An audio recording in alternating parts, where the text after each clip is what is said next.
कुछ 20-30 सालों में वो संकर करके सारी गायों का डीएनए ही चेंज हो गया है। ये विदेशी पशु, ये गाय नहीं है। 3 जानवर है। हमारे यहाँ का सुअर है, बाहर का याक है, यूरोप का यूरास नाम का जानवर है।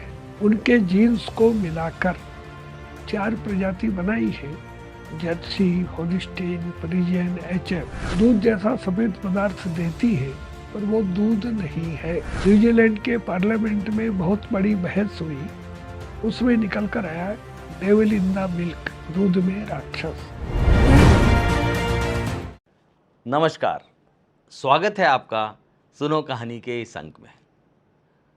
मैं हूं संजय छाबड़ा और आज हमारे साथ एक ऐसे मेहमान हैं जिन्होंने अपना पूरा जीवन राष्ट्र और समाज की सेवा में समर्पित कर दिया।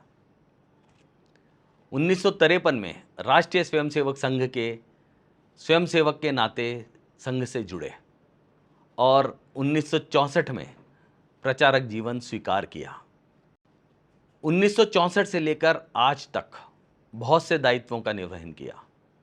राजस्थान में नगर प्रचारक से लेकर क्षेत्रीय प्रचारक तक का दायित्व 2007 तक संभाला। उसके पश्चात 2007 से लेकर 2021 तक गौ सेवा गतिविधि के राष्ट्रीय संयोजक के रूप में कार्य किया।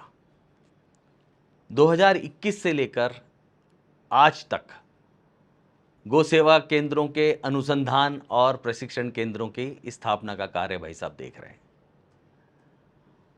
आइए जानते हैं भाई साहब से उनके अनुभवों, विचारों और गौ सेवा गतिविधि में क्या क्या आयाम हैं और क्या अभी वर्तमान में गौ सेवा के लिए करने की आवश्यकता है। जानते हैं भाई साहब से। नमस्कार भाई साहब, स्वागत है आपका। नमस्कार। भाई साहब, मैं आपसे जानना चाह रहा था, गायों को भारत में इतना महत्व क्यों दिया जाता है? अपने यहाँ गाय के लिए कहा, गाओ विश्वस्य मातृ, मात्र है। सारे विश्व की माता है। समुद्र मंथन में से 5 गायें निकली थी। देवताओं ने वो 5 गायें 5 ऋषियों को दी थी। आज भारत की जो सारी प्रजातियां हैं, ये उन्हीं की संतानें हैं। भारत में अगर प्रजातियां देखें, जो प्रमुख प्रजातियां हैं, तो गुजरात में 2 है, गिरनार पर्वत क्षेत्र में गिर है, और उत्तर गुजरात में कांकरेज है, बड़े सींगों वाली। गिर का भी 30 लीटर से अधिक दूध है, कांकरेज में भी 24 लीटर तक दूध है। फिर अपना जो थार का क्षेत्र है, जैसलमेर, बाड़मेर, जोधपुर, यहाँ थार पार कर गाय है, उसमें भी अभी मैं 27 लीटर दूध देख कर आया। फिर अपना नागौर क्षेत्र है, यहाँ की नागौरी है, दूध कम है पर उसके बैल घोड़े से तेज दौड़ते हैं, तो बैल उसके बहुत प्रसिद्ध है। फिर अपना जो बीकानेर है, उसकी राठी गाय है, उसका भी 20 लीटर से अधिक दूध है। फिर अपना मेवात का क्षेत्र है, अलवर, भरतपुर, यह मेवाती है। हरियाणा में हरियाणवी है, हरियाणवी में भी मैं 23 लीटर दूध देख कर आया। फिर अपना पंजाब है, वहाँ साहिवाल है, नामधारी सिखों के पास अच्छी नस्ल की गायें हैं। फिर अपना पश्चिम पंजाब है, जो आज पाकिस्तान बन गया, वहाँ लाल सिंधी करके गाय है, इनके भी 20 लीटर से अधिक दूध है। फिर अपना हिमाचल है, उसकी गोरी करके गाय है, पहाड़ी गाय। उसका उदाहरण बताता हूँ कि अभी मैं गया था नदौन, वहाँ पर एक कार्यकर्ता है अशोक जी शर्मा, डॉक्टर है, उनका एक क्लास फेलो डॉक्टर अमेरिका में है, वो आया हुआ था। उसने कहा, मेरा एक पेशेंट 10 साल से कोमा में पड़ा है, ठीक नहीं हो रहा। उन्होंने वहाँ की उस पहाड़ी गाय का घी मंगा कर दिया, ये ले जाओ और उसके नाक में 3-3 बूंद रोज डालो। वहाँ पहुँचने के 15 दिन बाद फोन आया, मेरा पेशेंट कोमा से बाहर आ गया। तो ये कमाल अपने उस गाय का है, क्योंकि पहाड़ी गाय जंगल में चरती है, जड़ी बूटी खाती है, उसके घी का औषधीय मूल्य बहुत ज़्यादा, चाहे वो दूध कम देती है।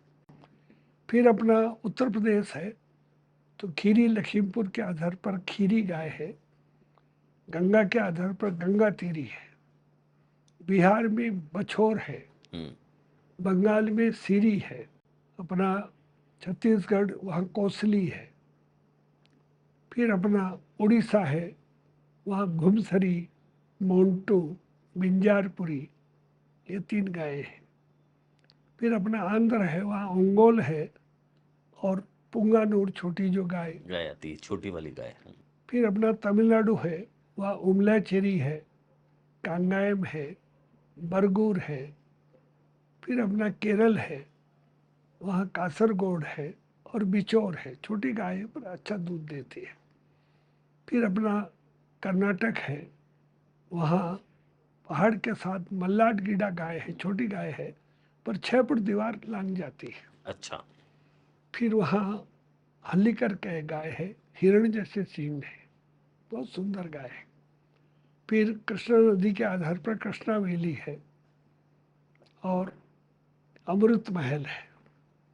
फिर अपना महाराष्ट्र है, अपना कोल्हापुर, सातारा, सांगली, यहाँ खिलार गाय है, हल्लीकर से मिलती जुलती है। जो लातूर, परभनी, धाराशिव, ये जो क्षेत्र है, यहाँ लाल कंधारी है। नासिक, यहाँ देवनी है। डांग क्षेत्र में डांगी है। फिर अपना मध्य प्रदेश का जो और बालाघाट, सिवनी, छिंदवाड़ा ये क्षेत्र है, यहाँ गौड़ाव गाय है। फिर अपना खंडवा, खरगोन, बुरहानपुर, धार इस क्षेत्र में, और अपने निमाड़ी है, उज्जैन, इंदौर, भोपाल, यहाँ मालवी है। एक कैन नदी है तो उसके आधार पर कैन कथा है। तो ऐसी है वहाँ की गायें हैं। वैसे अब एक बात बताएं, ये आप बात कर रहे हैं देशी गायों की, पिछले कुछ 20-30 सालों में वो संकर करके सारी गायों का डीएनए ही चेंज हो गया है, तो उसमें क्या हो रहा है अभी? देखिए, मानी अपने देश में थोड़ा लालच और नेताओं को मरते समय पैसा ले जाना, इसके लिए उन्होंने तय किया है कि कोई भी पाप करो, पैसा इकट्ठा करो। ये विदेशी पशु, ये गाय नहीं है। 3 जानवर है, हमारे यहाँ का सुअर है, पहाड़ का याक है, यूरोप का यूरास नाम का जानवर है। उनके जीन्स को मिलाकर 4 प्रजाति बनाई है, जर्सी, होलिस्टीन, फ्रीजियन, एचएफ। दूध जैसा सफेद पदार्थ देती है पर वो दूध नहीं है। न्यूजीलैंड के पार्लियामेंट में बहुत बड़ी बहस हुई, उसमें निकल कर आया डेविल इन द मिल्क, दूध में राक्षस। दुनिया के वैज्ञानिकों ने खोज की तो उस पशु के दूध में मॉर्फिन जैसा जहर है, उससे कैंसर से लेकर कोई भी बीमारी हो सकती है। हर सफेद चीज दूध नहीं होती। कारण यह है, ये जो प्रचार करने वाले लोग हैं ये एलोपैथी लॉबी से मिले हुए हैं, और एलोपैथी लॉबी चाहती है कि हमारी अधिक अधिक दवाइयाँ बिके, तो बीमार होगा तो बिकेंगी, तो ये दूध पिएगा तो व्यक्ति बीमार होगा। तो फिर इसके लिए वो खेल है। तो भाई साहब, फिर हमारी देशी गाय और हॉलिस्टियन या विदेशी गाय में क्या फ़र्क है? तिलम न धान्यम पशु न गावा है। क्या अंतर है? तो अंतर अगर जब देखेंगे तो पहली बात, हमारी गाय ये भगवान की सृष्टि है, समुद्र मंथन में से निकली, वो मनुष्य सृष्टि है। हमारी गाय जो बोलती है तो माँ शब्द निकलता है, माँ शब्द गाय से आया है। वो पशु जो आवाज है उसकी कर्कश है। फिर हमारी गाय की चमड़ी पतली है, सुंदर है, उसकी चमड़ी मोटी है, भद्दी है। तीसरी बात, और हमारी गाय को मैंने 20 बार बच्चे देते देखा है, ये 7-8 बार से ज़्यादा ब्याती नहीं। नहीं भी आती है फिर होलिस्टीन क्या मैचिफ। करना, तो कसाई को देना। हम्म। फिर हमारी गाय, दुनिया में कोई जीव नहीं है जिसका गोबर गोमूत्र खाया जाता हो, भगवान का भी मलमूत्र काम नहीं आता, पर हमारी गाय का गोमूत्र बहुत बड़ी औषधि है। और इसलिए हमारे यहाँ अनेक संस्कारों में पंचगव्य ये प्राशन कराया जाता है। फिर हमारी गाय के, और ये गल कंबल है, ये भी औषधि है। हमारी गाय के सींग है, सुंदर है। उनके सींगों में सींग है आग के कारण, पर वो सुंदरता नहीं है। हमारी गाय के थुई है, हम्प है, कंधा है, ककूद है, उसमें सूर्य केतु नाड़ी है। जब धूप में घूमती है तो वो नाड़ी सक्रिय होती है। और पिछले दिनों जूनागढ़ विश्वविद्यालय ने 3 लीटर गौमूत्र में 1 ग्राम स्वर्ण भस्म निकाली है। अच्छा। हम्म। फिर हमारी गाय की पीठ पीछे से उठी हुई है, गोल है। उस पशु का रीढ़खंभ सीधा है, नुकीला है। और हमारी गाय की आंखों में देखेंगे एक प्यार दिखेगा, उसकी आंखों में एक क्रूरता। तो ये सारे अंतर है उस पशु में और हमारी गाय में। हमारी गाय का दूध अमृत है। तो भाई साहब, आजकल एक युवाओं में एक वीगन का ट्रेंड चल रहा है। वीगन मतलब पशु से निकला हुआ कोई भी पदार्थ सेवन नहीं करना, और उसको जोड़ दिया गया है कि आपका वजन कम होगा, फिट रहेंगे। ये क्या भ्रांति है? आज के हमारे लोगों को देशी गाय विदेशी का अंतर पता नहीं है, तो वो विदेशी पशु को गाय मान रहा है। अच्छा, हमारी गाय का मेल्टिंग, जो घी का मेल्टिंग पॉइंट है वो 37 है। हमारा बॉडी टेम्परेचर 37 है। पर उस पशु का और भैंस का घी का मेल्टिंग पॉइंट 65 है। अच्छा। तो वो अंदर जाकर जमता है, तो फिर कोलेस्ट्रॉल, फिर हार्ट अटैक, फिर और बीमारियां उसमें से आती है। हमारी गाय का घी अंदर जमता ही नहीं। तो इसलिए जब तक वो दोनों का अंतर समझ में नहीं आएगा, तो तब तक ये बात समझ में नहीं आएगी। तो फिर ये सारी जो कैंपेन चल रही है, कोई मार्केटिंग कर रहा है, ये सारी है ना, सारी कंपनियों का ये प्रोपेगेंडा है कि आप वीगन खाओ और पशु, जो भी पशुओं से मिलता है उससे दूर रहो। तो इसलिए हमको अपनी गाय का दूध का प्रत्यक्ष प्रयोग करके दिखाना पड़ेगा। और जब वो प्रयोग करेगा, अपने गुजरात के, सौराष्ट्र के संयोजक है, प्रांत संयोजक, आज भी 1 लीटर घी पी जाते हैं। 1 लीटर? हाँ, पर वो परिवार सुबह 3 बजे गौशाला में और खेती में काम में लग जाता है। 45 साल 46 साल की आयु है, कोई दिक्कत नहीं। तो इसलिए क्या है, जब तक वो प्रत्यक्ष दिखेगा नहीं, समझ में नहीं आएगा। तो जब गाय के दूध में अमृत है, गाय में इतने सारे गुण हैं, तो फिर उसकी हत्या क्यों होने लगी? अंग्रेज जब आया, तो अंग्रेज जो है वो गोमांस खाता है।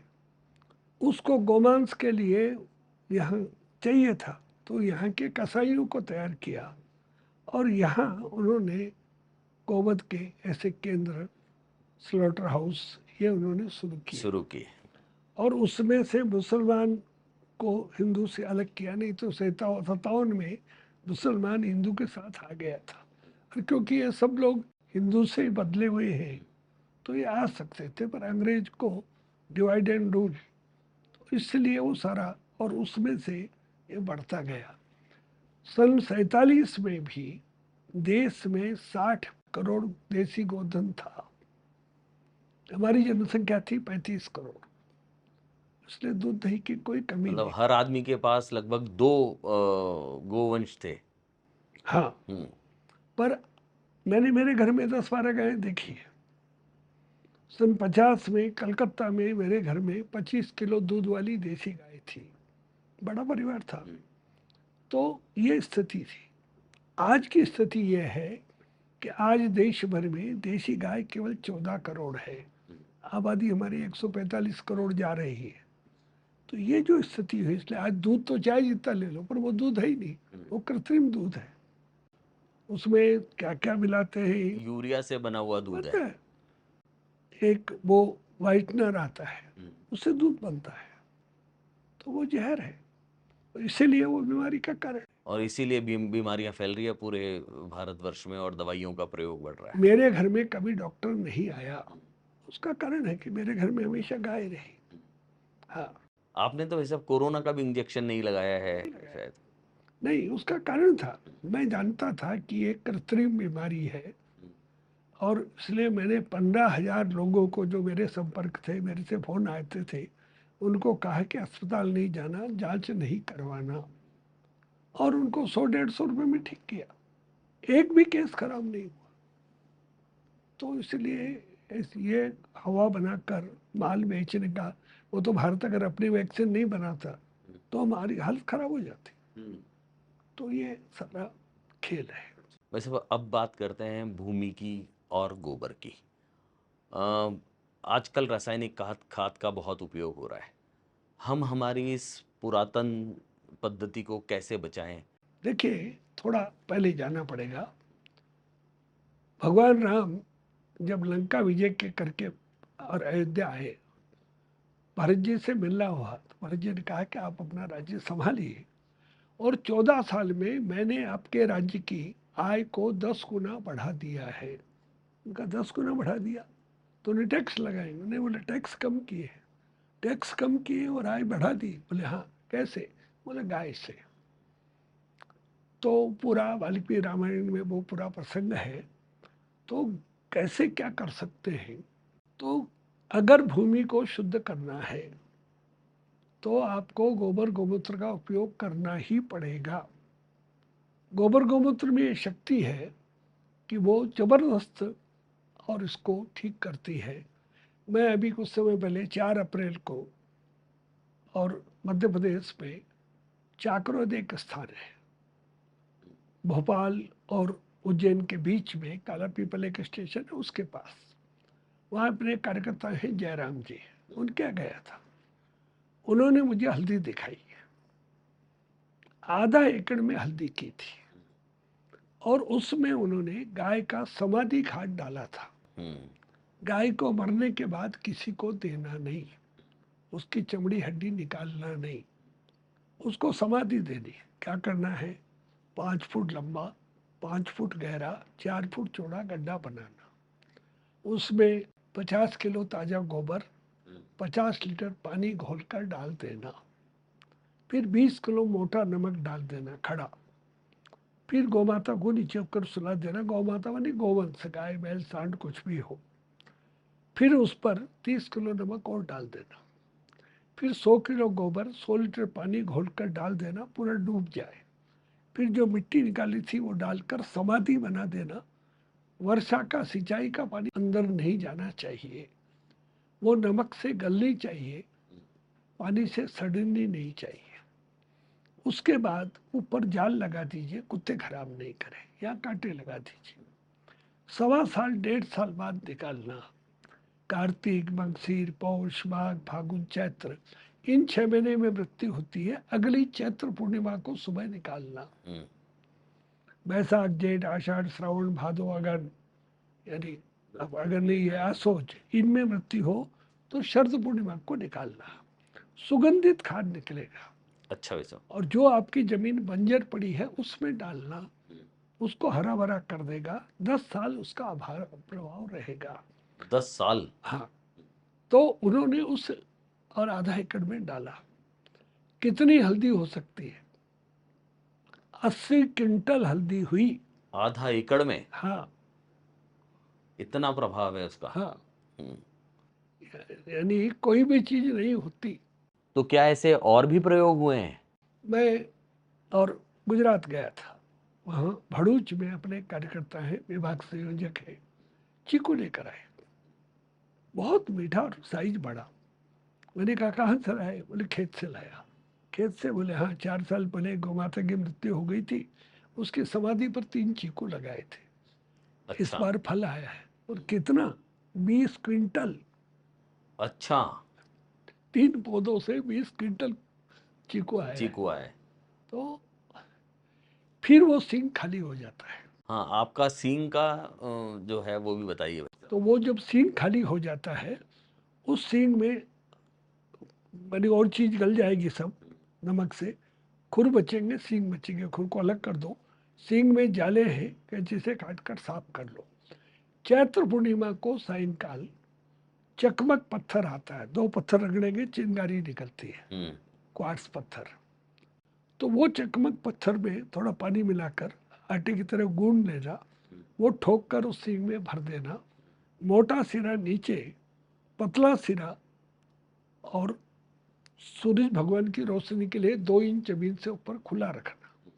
6-6 इंच में गाड़ देना, बीच में पुराना गोबर भर देना, गिरे नहीं। 6 महीने बाद शरद पूर्णिमा को सुबह निकालना, किसी कांच के बर्तन में लेना।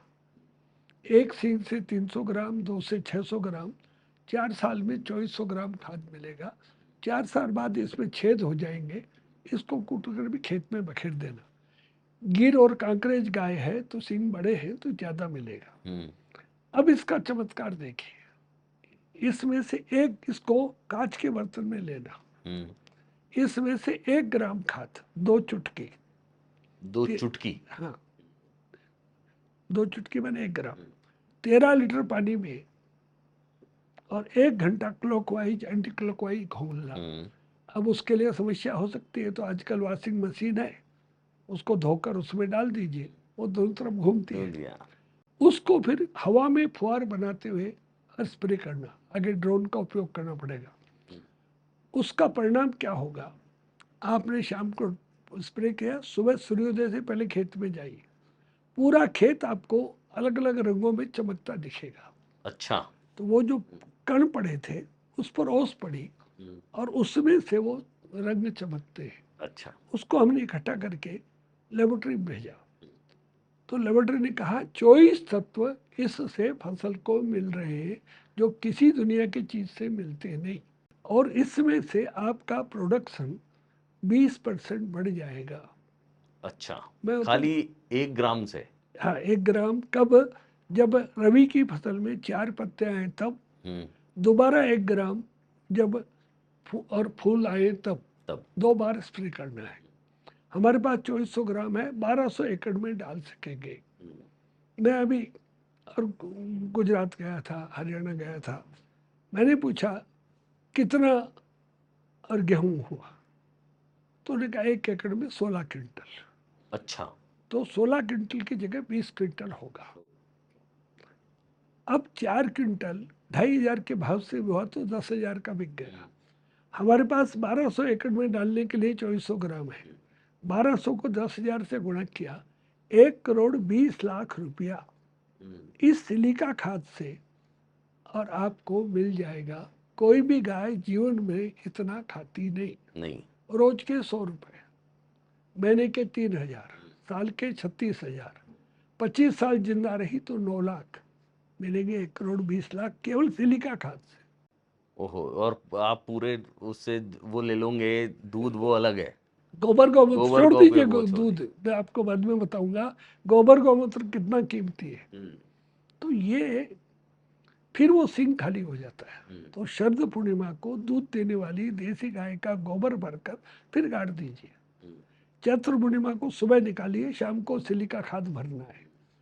इसको किसी मिट्टी के बर्तन में लीजिए, इसमें 100-250 ग्राम मिलेगा, कम हल्का है, 4 साल में 2 किलो मिलेगा। इसमें से 30-30 ग्राम खरीफ की फसल में, जब फसल बोए उसके 2-3 दिन पहले, जब 4 पत्ते आ जाए दोबारा जमीन में स्प्रे करना है, ये पानी के साथ देना है।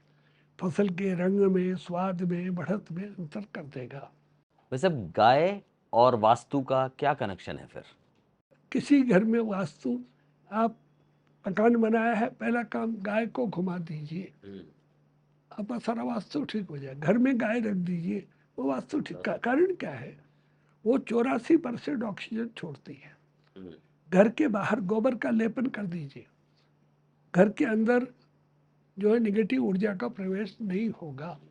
तो हमारे यहाँ हर चीज में मृत्यु हो गई, पहले भैया गोबर लाओ, गोबर लेप करके फिर लेटाना, तो उसके जो कीटाणु है वो आपके बाकी शरीर में प्रभाव नहीं। हाँ, जैसे कोरोना में हुआ भाई साहब की घर वाले ही नहीं पहुंचे, कोई शांत हो गया तो उसको, ये तो तो फालतू वो जीवाणु जो हो गए थे, कीटाणु हो गए थे, उनको वो मारने के लिए ये ठीक है। ये फालतू की बातें थी, उन्होंने फालतू बदमाशी की। अपने गुजरात में गोपाल भाई सुतरिया करके एक गोपालक है, उनके 12 वर्ष और 15 वर्ष के 2 बालक, वो घर में गुरुकुल चलाते, उनको आयुर्वेद की भी शिक्षा देते।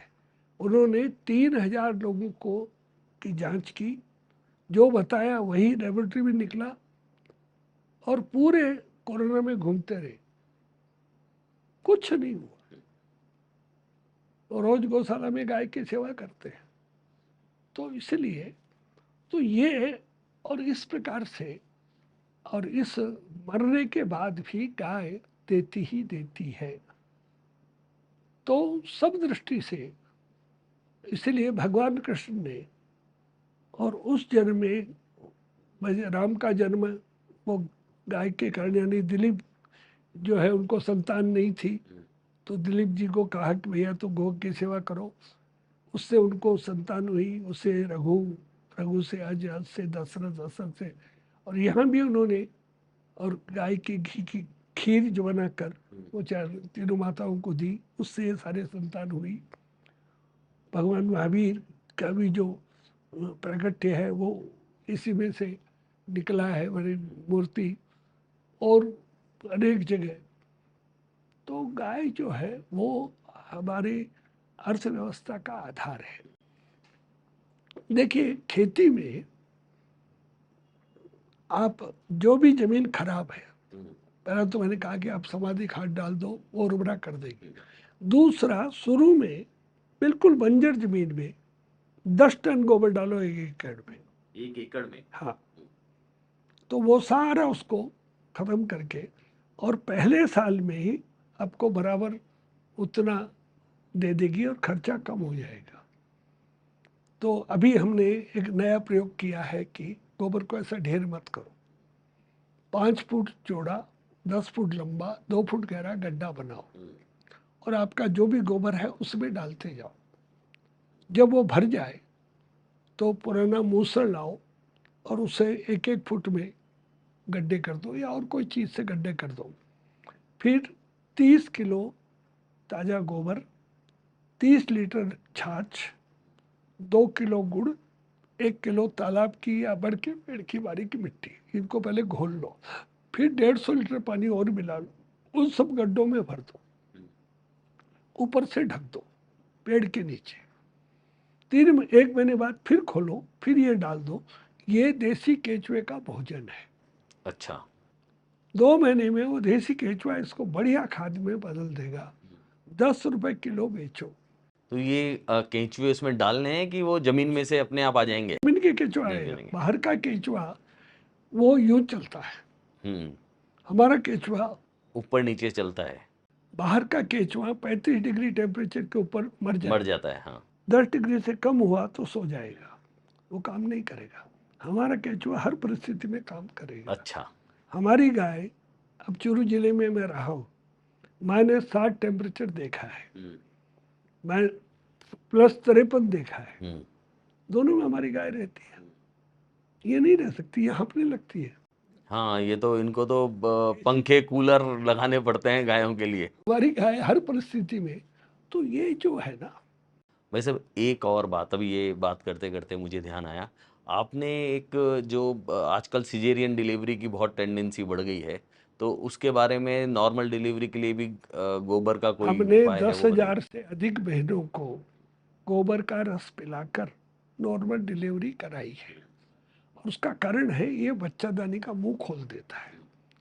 उसकी प्रक्रिया क्या है वैसे, कुछ कब नहीं, करना है? 50, जब प्रसव पीड़ा शुरू हो तो 50 ग्राम गोबर ताजा गाय का बंधा हुआ गोबर, 100 ग्राम पानी घोलकर टांग दो, नीचे कटोरी रख दो, वो रस टपकेगा अपने आप, निचोड़ना नहीं। वो 30 ग्राम रस 5 तुलसी फल से पीस कर, छान कर, मिलाकर और पिला दो।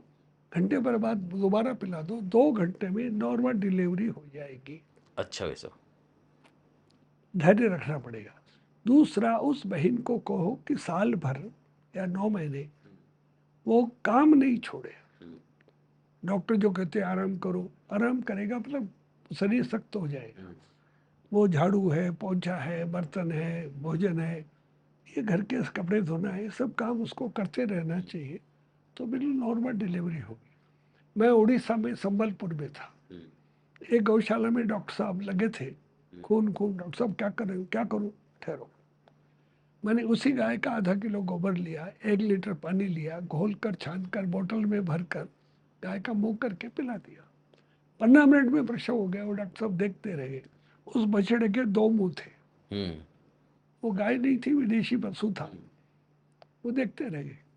मैं सूरत में था, अपने लालजी भाई करके कार्यकर्ता हैं, उनकी 25 लीटर दूध वाली देशी गाय, पर सुबह से परेशान, गाय नहीं भी आ रही, ठहरो, उसको पिलाया, आधा घंटे में प्रसव हो गया। अच्छा, ये तो ये मनुष्य में भी और नहीं, कहीं वो भी वो बातें बच्चेदानी का मुंह मुंह खोलती है। खोलती है। अच्छा, मैं जब हमारी देशी गोमाता को सुख शांति का आधार भी कहा गया है, ये जंगल, जमीन, पर्यावरण सबकी रक्षा करती है और हमको बहुत कुछ देती भी है, तो इसका क्या आधार है? देखिए, प्राचीन काल में हमारे गाय को बांधा नहीं जाता था, घर में भी उसको बांधते नहीं थे। उसको जहाँ बैठना है बैठे, जहाँ जाना है जाए। और उस समय ये आज का प्लास्टिक और ये सब मामला नहीं था।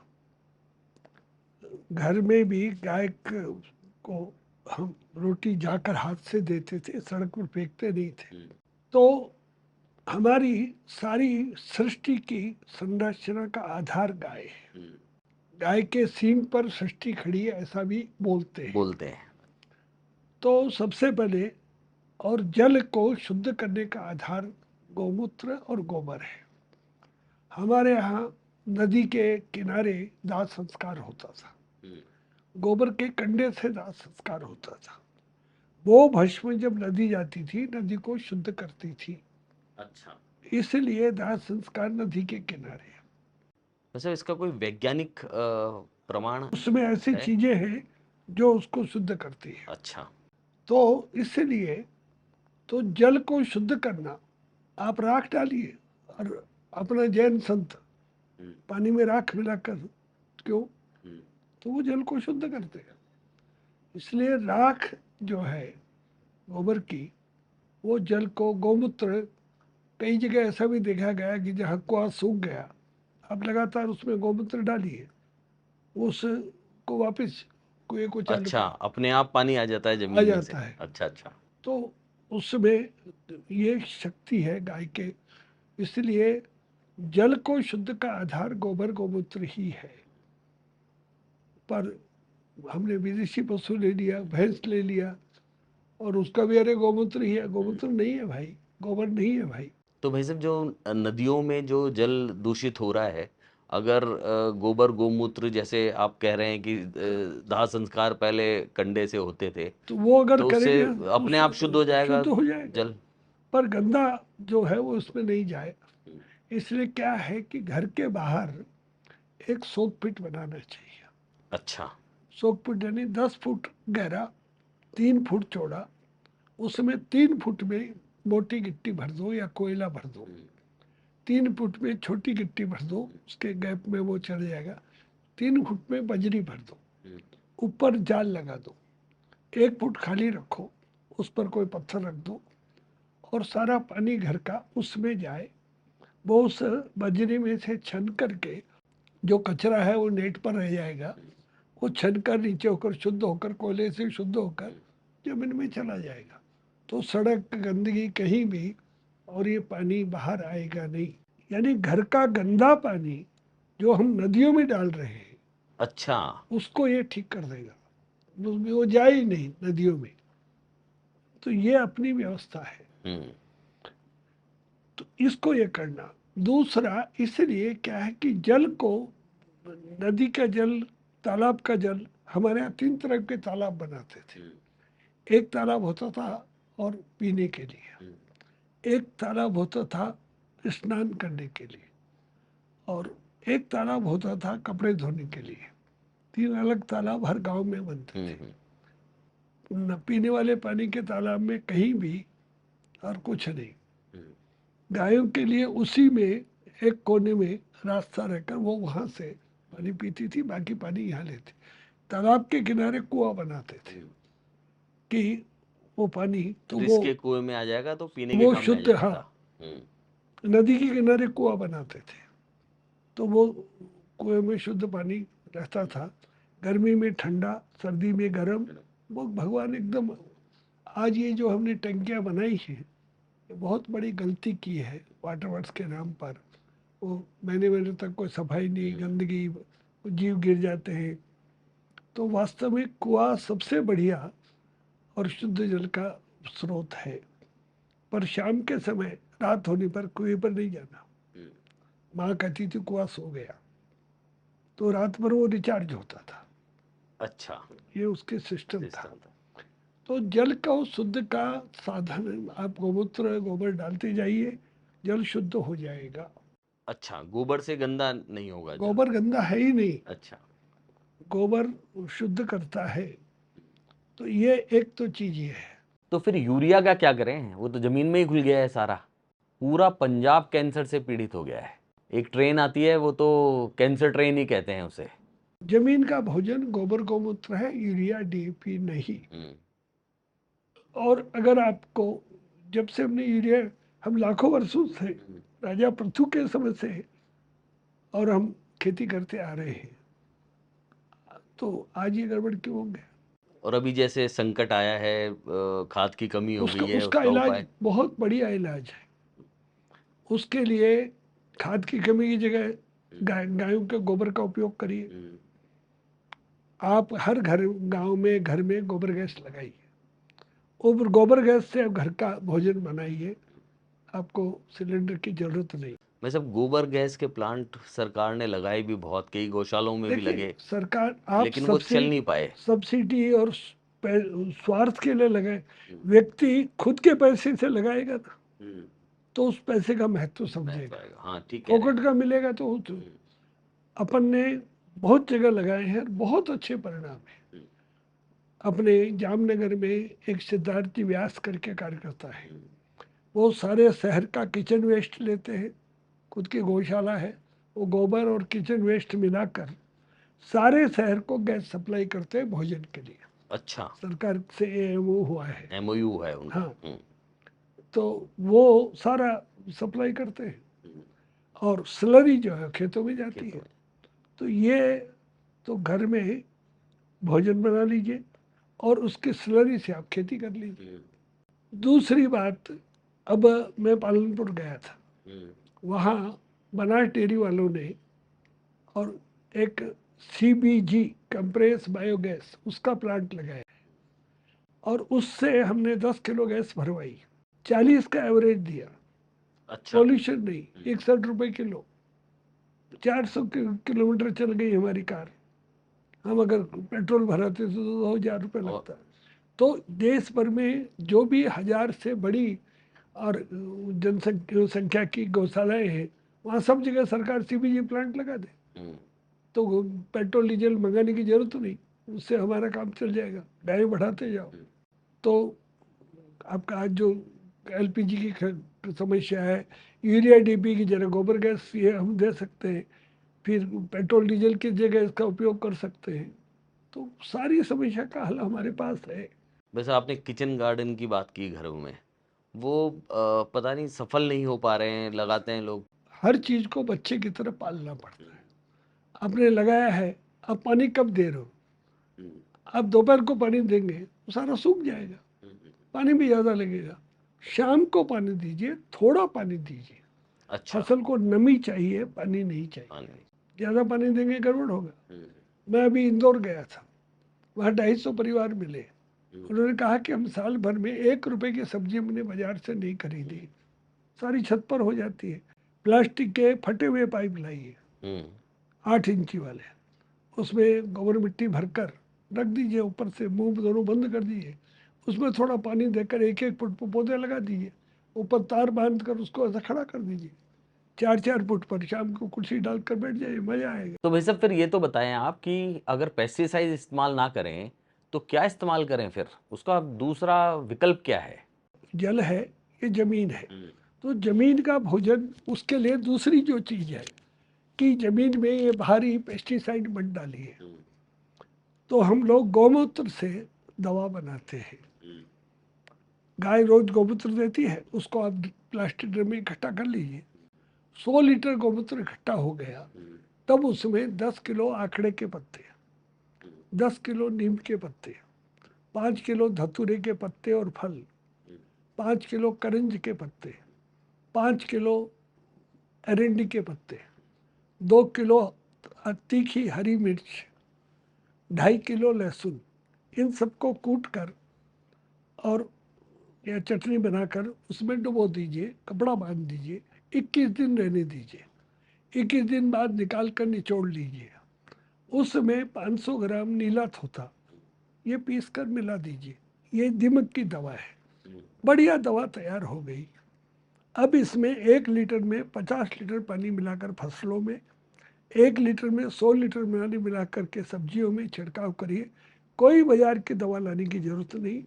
इससे बढ़िया कोई दवा नहीं, इससे सस्ती कोई दवा नहीं। तो दीमक भी भग जाएगा इससे? सब जमीन में सब जो नेचुरल दीमक होता है, पेड़ों को खा जाता है। सब ठीक हो जाएगा। अच्छा। तो ये हम बनवाते हैं, इसका प्रशिक्षण देते हैं। तो ये जमीन के लिए ये आपका खाद वो हो गया, ये दवा हो गई। अब तीसरी चीज है जंगल। अंग्रेज ने हमारे यहाँ वनौषधि थी, चंदन था, बाकी सारी चीजें थी। तो उसके लिए जंगल, अंग्रेज ने जंगल में बाकी लोगों को जाने के लिए मना किया ताकि वो जंगल काट सके। और आज भी वही कानून चल रहा है कि जंगल में गाय को नहीं जाने देना। गाय में, भैंस में, बाकी पशु में अंतर है। गाय चरती है, भैंस बकरी खाती है। हाँ, गाय चढ़ती है। तो चरने का मतलब है पौधे के 3 भाग है। नीचे का भाग तामसी है, बीच का राजसी है, ऊपर का सात्विक है। गाय केवल ऊपर ऊपर का चरती है, उससे पौधा नष्ट नहीं होता। और उसके बीज उसके पेट में जाते हैं, वो उपचारित होते हैं, वो सजीव होते हैं। वो जब गिरते हैं तो नए पेड़ पौधे उगते हैं, यूं बखेरो उगता नहीं। पक्षी खाता है, उससे पेट उपचारित होता है। पीपल दीवार में हो जाता है, बड़ा हो जाता है। कैसे? हाँ, वो पक्षी बैठता है तभी बीज आता है उसमें। हाँ, और वो पीपल ये वायुमंडल से ऑक्सीजन। पानी लेते हैं। तो इस प्रकार से, इसलिए मैंने सरकार को कहा भी कि आप गायों को सुबह 7-8 बजे से शाम को 5 बजे तक जंगल में रहने दीजिए, शाम को निकाल दीजिए उस गांव की गाय। आपका 5 साल में आपका जंगल दुगना हो जाएगा। कोई बीज लगाने की जरूरत नहीं। तो भाई साहब, जंगल तो बचे ही नहीं, पेड़ लगाने की किसी को पड़ी नहीं है, और गोचर भूमियों पे मकान बन रहे हैं, कॉलोनियां कट रही है, तो इसका क्या उपाय है? उस समय के राजाओं ने, उस समय के दानदाताओं ने बड़ी मात्रा में गोचर दी थी। मैं इधर और फतेहपुर शेखावटी गया, रामगढ़ गया, 3000 एकड़ जमीन है उनके पास गौशाला की, अच्छा। आज भी। पर उस पर कब्जा हो रहा है। फतेहपुर में है, उदयपुर वाटी में 2200 एकड़ है। तो सब जगह गौशालाओं की जमीनें थी, उनको बचाना पड़ेगा। वो गायों के लिए थी, तो इसलिए जंगल बचाना चाहिए। फिर जीव समूह, आज इस यूरिया डीएपी के कारण से जो गिद्ध पशु मर जाता था, हम फेंक देते थे। एक दिन में गिद्ध आकर उसको साकर खाकर मिट्टी कर देता था। कोई गंदी गद्दू, हमने यूरिया डीएपी खिलाया, पशु के पेट में वो जहर गया, मांस जहरीला हुआ, गिद्ध ने वो खाया, गिद्ध मर गया, गिद्ध मर गया। हाँ, गिद्ध चीलें खत्म खत्म हो गया। गई, बाकी पक्षी खत्म हो गए। तो ये जो सारा हुआ है ये बहुत गलत है। इसलिए फिर से उन जीव समूह को बचाना पड़ेगा। वो हमारे शत्रु नहीं है। कोई भी पक्षी आता है, जब पेड़ में फल लगता है तो फल बुलाता है उसको, पेड़ उसकी गंध छोड़ता है, उसकी गंध से वो आते हैं, वो फल खाते हैं। फल जाकर अंदर बीज जो है फिर वो उपचारित होता है, वो गिरता है, फिर फल पेड़ कई गुने बढ़ते हैं। पेड़ इसीलिए बुलाता है। अच्छा। हम उसको रोकते हैं कि पक्षी को मत आने। तो ये जो जीवन का चक्र है, जब सारी चीजें एक दूसरे से जुड़ी हुई हैं, वो कहीं खत्म हो गया है। वो खत्म हो गया, खत्म कर दिया। कर दिया है। तो इसीलिए जीव समूह को बचाना पड़ेगा। पांचवा यही पर्यावरण। पर्यावरण जो है इस सब से, क्योंकि आपने जो भी दवा डाली वो धुल कर नदी में जाएगी, नदी का जल जहरीला हुआ, वो हवा में जाएगी, हवा जहरीली हुई, पानी जहरीला हुआ, सब्जी जहरीली, अनाज, तो क्या होगा। तो पर्यावरण बचाना, पहले हमारे यहाँ 33% जंगल थे, आज 7% बचा है। अंदर खोखले, ऊपर जंगल दिख रहा है, अंदर से सब खोखले, सारे काट के खा गए। खाली 7% बस। हाँ, उसको भी नष्ट करने की थी। तो जंगल हमारे, आखिर हम जो ऑक्सीजन, हाइड्रोजन, ये कार्बन डाइऑक्साइड छोड़ते हैं, जंगल उसको लेता है, वो ऑक्सीजन देता है, तो आपको कहाँ से मिलेगा। हाँ, तो जनसंख्या तो बढ़ती जा रही है और जंगल कटते जा रहे हैं। उसके लिए जंगल लगाना, ये यही उसका है। जंगल काटना इलाज नहीं है। फिर उसके बाद जो है, और स्वास्थ्य। तो भाई साहब ये भी बताएं कि गाय के पंचगव्य से शरीर के किस किस हिस्से को फायदा होता है? गाय जो है हमारी सब बीमारी का इलाज है, इस भाग की सब बीमारी का।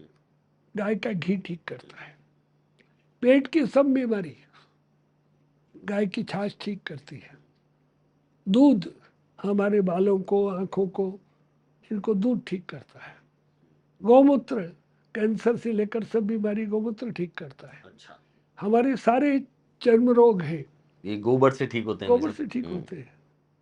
तो ये ब्लड प्रेशर है, गाय की ये जो गल कम्बल है, ऊपर से नीचे हाथ फेरो, हाई ब्लड प्रेशर ठीक हो जाएगा। लो है, नीचे से ऊपर हाथ फेरो, लो ब्लड प्रेशर ठीक हो जाएगा।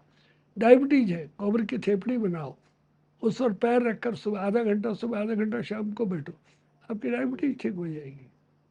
तो सब चीज का इलाज गाय है। वैसे आजकल धीरे धीरे लोग इस तरफ जा तो रहे हैं, लेकिन चूंकि समाज को जगना हुआ है, इसलिए परिवर्तन में जैसे स्वाभाविक थोड़ा टाइम लगता है। नहीं, पर तेज गति से हो रहा लेकिन हाँ, आजकल है। मैं आपको बताता हूँ, 2009 में अपन ने विश्व मंगल गोग्राम यात्रा निकाली थी, और उस यात्रा में पूरे 109 दिन में साथ था। उस यात्रा में हम लोग केरल गए थे, मेरे साथ संत भी थे, उनको गाय का दूध चाहिए था। आप आश्चर्य करेंगे, हम 27, 28, 29 नवंबर को केरल में थे, आधा गिलास दूध नहीं मिला पूरे केरल में देसी गाय का। अच्छा, देसी गाय नहीं है केरल में? आज उसी केरल में 50,000 देसी गाय है। अच्छा, तो ऐसा कालखंड क्या आया भाई साहब के बीच में? सब अब बस अब ये जर्सी जर्सी जर्सी जर्सी, अच्छा, दूध बढ़ाओ और वो सब। सारा, क्योंकि कम्युनिस्ट थे, मुसलमान था, तो उन्होंने, सबने, उनको ये समझ में आया नहीं, तो ये कर दिया। सातवां है संस्कार। मनुष्य के संस्कार, भैंस का दूध पिएंगे, व्यक्ति क्रोधी होगा, आलसी होगा, तामसी होगा, और उसमें से अपराधी बनेगा। गाय का दूध पीने वाला व्यक्ति शांत रहेगा, तेजस्वी होगा, बुद्धिमान होगा। तो भाई साहब ये जो फैट का आजकल वो चल रहा है कि भाई, गलत है फैट के आधार पर, और गाय को नहीं नापना। ये फैट की कल्पना ही विदेशी है। गाय के दूध को, उसको फैट से कोई संबंध ही नहीं है। फैट चर्बी है, चर्बी, हमको ज्यादा चर्बी चाहिए। तो ये जैसे भैंस का दूध, भैंस का फैट वो पसंद करते हैं नहीं, लोग। वो आदमी मोटा बनने के लिए, पर उससे बाकी बीमारी भी आएगी। अच्छा। देखिए, अपने यहाँ दो पहलवान थे, एक चंदगी राम, एक मेहरदीन। मेहरदीन 6.5 फुट लंबा था, मोटा था। चंदगी राम 6 फुट लंबा था, हरियाणा का। पर चंदगी राम ने हर बार मेहरदीन को हराया। पत्रकारों ने पूछा कि बात क्या है, उन्होंने कहा बात कुछ नहीं, वो भैंस का दूध पीता है, मैं गाय का दूध पीता हूँ। मैं पहले उसको थकाता हूँ, तो भैंस का दूध पीने वाला थोड़ी देर में थक जाता है, फिर उसको हराता हूँ, और वो यहाँ कलाई की एक नस वो पकड़ लेता था, तड़फड़ाता चल था। पाता था। तो ये अंतर है भैंस संस्कार में। तो जैसा आज नहीं, आज जब से हम भैंस का, जर्सी का दूध पी रहे हैं, जो अपराध बढ़ा है उसका कारण वो है। भाई साहब, आपने अपनी पुस्तक में गौ माता कैसे भारत को स्वावलंबी बना सकती है, रोग मुक्त बना सकती है, रोजगार युक्त बना सकती है, तो उसके बारे में कुछ बताएं भाई साहब। देखिए, आज अपने देश का प्राचीन काल में भी अपने देश की अर्थव्यवस्था का आधार गाय था, पर मुसलमान ने, फिर अंग्रेज ने, और बीच में हमारे अंग्रेज के मानसिक पुत्रों ने गाय की उपेक्षा की। उससे हमारा सारा बिगड़ा। तो आज फिर से हमको गाय की शरण में जाना पड़ेगा। भाई साहब, एक बात और बताएं, आज भारत कहाँ खड़ा है और स्थितियों को सुधारने के लिए क्या करना चाहिए?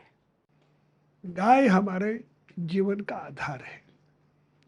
तो गाय के द्वारा पहला हम रोग मुक्त भारत, हम्म। सब प्रकार की बीमारी हम गाय से ठीक कर सकते हैं, कर रहे हैं। आगे जाकर हम देश भर में अभी 200 ऐसे केंद्र बनाने वाले हैं जहां पर हम आउटडोर शुरू करेंगे। 7 से 10, 3 से 6, कोई भी बीमारी है, आइए, सस्ते में इलाज कराइए, घर जाइए। 100-150 रुपए में हम व्यक्ति का इलाज करेंगे। अच्छा। तो रोग मुक्त भारत गाय से बनाया जा सकता है। आज हम 7 लाख करोड़ की एलोपैथी दवाई खा रहे हैं। हर साल। हाँ, हम्म। उससे देश को बचा बचा सकते हैं। सकते दूसरा, कर्ज मुक्त भारत। आज हम पेट्रोल में 16 लाख करोड़ का पेट्रोल डीजल आता है, 4 लाख करोड़ का खाद और ये सब आ रहा है, 7 लाख करोड़ की दवाइयाँ आ रही हैं। इन सब से हम देश को बचा सकते हैं। हमको बाहर से कुछ नहीं मंगाना। ये तो बहुत ही अच्छी बात है, और आजकल आज जो दौर चल रहा है उसमें तो बहुत ही महत्वपूर्ण है ये। तो इसलिए देश को बिल्कुल हम स्वावलंबी बना सकते हैं। तो कर्ज मुक्त भारत। तीसरा, प्रदूषण मुक्त, पोल्यूशन फ्री। पॉल्यूशन। तो पोल्यूशन का सबसे बड़ा आधार और गाय का गोबर गौमूत्र है। इसलिए घर में अगरबत्ती नहीं जलाना। बांस जलाने से पोल्यूशन होता है, उसमें जो केमिकल है वो पोल्यूशन करता है, पेट्रोल से। उस सब का विकल्प हमारे गाय के पास है, और उसके द्वारा हम पोल्यूशन फ्री भारत बना सकते हैं। चौथा, अपराध मुक्त भारत, क्राइम फ्री। जब से भैंस जर्सी आई है, संस्कार दूषित हुए हैं, और उसलिए फिर वो ऐसी स्थिति बनी है। उसको भी हम सबको बचा सकते हैं गाय के द्वारा। पांचवा, कुपोषण मुक्त भारत। आज हम मनरेगा में ये सब फ्री, वो फ्री, ये जो सब कर रहे हैं, वोट मिल जाएंगे, देश बर्बाद हो जाएगा। हमने उसके लिए कहा कि भाई आप जो है, और व्यक्ति को आलसी मत बनाओ, स्वावलंबी बनाओ। और इसलिए हमने उनको कहा कि हर गरीब को 10-10 किलो दूध वाली 2 गाय दे दो। हम इस पर काम कर रहे हैं। अभी अपने बांसवाड़ा में और 6 गांवों में हर घर में गाय रखवा दी, अच्छा। 10-10 किलो दूध वाली। इस शताब्दी वर्ष में हम 25 घरों में, गांवों में, और ये करने वाले हैं। बाहर से बछड़ियाँ लाते हैं, उनको तैयार करते हैं, जब वो ग्यामिन हो जाती है तब हम उसको दे देते हैं किसान को। और एक पूरे गांव में एक साथ वो हम बछड़ियाँ बांटते हैं, और बाद में वहाँ उसके साथ नंदी देते हैं। तो धीरे धीरे वो गांव स्वावलंबी हो रहे हैं, सब घरों को शुद्ध दूध, दही, घी मिल रहा है, खेती के लिए गोबर। अब उनके यहाँ हम आगे जाकर गोबर गैस लगाएंगे। छठा, विष मुक्त भारत। आज सब चीज जहरीली है, इसलिए हमने शहरों में टेरेस गार्डन, किचन गार्डन, इसका संकल्प दिया कि भाई घरों में अपनी सब्जी अपने घर में पैदा करो, बाहर से मत लाओ, तो तुम बच जाओगे। तो सारी सब्जियां घरों में पैदा हो सकती सब हो सकता सब हो सकती है। और खूब अच्छी हो सकती है। सातवां है अन्न युक्त भारत। इस समय जो हम अन्न की समस्या है, भगवान ने इस देश को विशेष बनाया है। इस समय रूस के पास 1708 मिलियन हेक्टेयर जमीन है, पर उसमें से 126 मिलियन हेक्टेयर ही उपजाऊ है, बाकी बंजर है या बर्फ है। चीन के पास 960 मिलियन हेक्टेयर जमीन है, पर उसमें से 124 मिलियन हेक्टेयर ही उपजाऊ है। बाकी बर्फ है हाँ, या बंजर है। हाँ। अमेरिका के पास 936 मिलियन हेक्टेयर जमीन है, पर उसमें से और 177 मिलियन हेक्टेयर ये उपजाऊ है। ब्राजील के पास 851 मिलियन हेक्टेयर जमीन है, पर 53 मिलियन हेक्टेयर ही उपजाऊ है। हमारे पास इन सबसे कम 328.7 32,87,000 वर्ग किलोमीटर जमीन है, बस। पर उसमें से अपने को 19 करोड़ हेक्टेयर जमीन उपजाऊ है। उसमें अपन जो है और अगर अनाज पैदा करते हैं, मैंने और जैसे मैंने कहा कि भाई कितना हो सकता है, तो उन्होंने कहा 16 क्विंटल हो सकता है। दोनों फसलों में 32 क्विंटल हो सकता है 1 एकड़ में। हेक्टेयर को करोगे तो 32 ढाऊ 80 क्विंटल हो सकता है। हमारे पास जमीन है 19 करोड़ हेक्टेयर। 19 करोड़ को और 19 घंटा 5200, 1520 करोड़ क्विंटल। दुनिया की आबादी है 800 करोड़। एक व्यक्ति को साल भर में 1 क्विंटल अनाज चाहिए, 720 करोड़ क्विंटल बचेगा। उसे सब्जी है, दाल है, फल है, मसाले है, तेल है, दे देंगे। सारी दुनिया को अनाज खिलाने की ताकत भारत में है। तो इसलिए इस सब को अपने को अगर अपन चाहेंगे तो अपना अन्न युक्त भारत हो सकता है। कुछ नहीं लाना हमको। देखिए, शास्त्री जी ने PL 480 का गेहूं आता था नेहरू जी के जमाने। जॉनसन जो है अमेरिका का राष्ट्रपति बना, कैनेडी को मारकर, उसने अयूब को भड़काया कि तुम एक छोटा सा आदमी क्या करेगा, तुम आक्रमण कर दो, और अपने सेवर जेट पैटर्न टैंक उसको दिए और इन पर दबाव डाला कि हम आपको 480 का गेहूं नहीं देंगे। इन्होंने जनता को आह्वान किया, सोमवार का व्रत रखो, और उसके कारण से और हम उस संकट से निकल गए और उस युद्ध जीत लिया।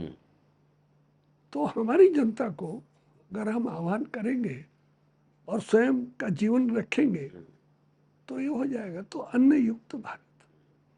8वां है ऊर्जा युक्त भारत। आज जो सोलर वाली बात हम कर रहे हैं, आज ही पढ़ा था कि सेना ने अपनी जो बंजर भूमि है उसमें सोलर प्लांट लगाए हैं। तो अगर सेना के पास जितनी जमीन है उसमें अगर वो सोलर लगा लेते हैं तो देश को ऊर्जा। आज हमने और रेल में सारा 99% ट्रैक जो है हमने उसको बिजली का कर दिया। आज जो बैलों की समस्या की बात करते हैं, हमने जनरेटर बनाया है। बैल घूमकर ऊर्जा पैदा करता है, बिजली पैदा करता है। गोबर गैस से बिजली पैदा होती है, उससे जनरेटर चलता है। तो ऊर्जा के क्षेत्र में ये बहुत बड़ा काम हो सकता है। 9वां रोजगार युक्त।